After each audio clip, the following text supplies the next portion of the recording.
የዳንኤል ራእይ የመጨረሻው ክስተት በእኛ ዘመን ሊጀመር ይችል ይሆን?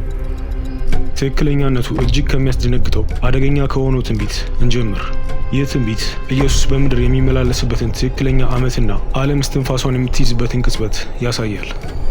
የዳንኤል 70 ሳምንታት በቀናት የተዋቀሩ ሳምንታት ሳይሆኑ የዓመታት ሳምንቶች፣ እንደ ምጽአት ቀን ስልተ ቀመር የተዘጋጁ 490 ዓመታት። ቅዱስ ገብርኤል ይህን የጊዜ ዘመን በዳንኤል አእምሮ ውስጥ ነበር የቀረጸው። ፍጹማዊ ቅጣት ወይም ዘላለማዊ ጽድቅ የምንቀበልባቸው የሁሉም ሳምንታት ማብቂያ የሆኑ 70 ሳምንታት። ከእነዚህ ሳምንታት ውስጥ 69 ተከስተው አልፈዋል። የኢየሩሳሌም ግንባታ፣ የክርስቶስን ስቅለት ጨምሮ ሁሉም ትንቢቶች ቅደም ተከተላቸውን ይዘው ሆነዋል።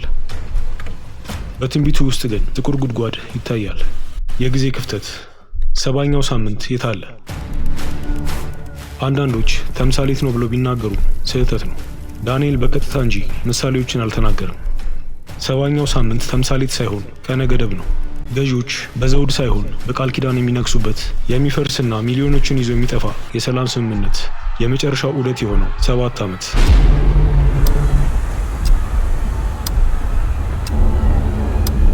ምልክቶቹን ታዝባችሁ ይሆን? የመጀመሪያዎቹ 69 ሳምንታት በሚያስደንቅ ትክክለኛነት ካለፉ የመጨረሻውን ሳምንት የተለየ የሚያደርገው ምንድን ነው? 70ኛው ሳምንት እንደ ቁልፍ ነው። የዳንኤል ትንቢት 3 ክፍሎች ይኖሩታል።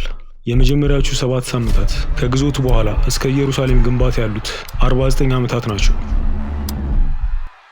ቀጣዮቹ 62 ሳምንታት እስከ ኢየሱስ ልደት ያሉት 434 ዓመታት ሲሆኑ የመጨረሻው ሳምንት የዓለምን ፍጻሜ የሚያመለክቱ 7 ዓመታት ይሆናሉ።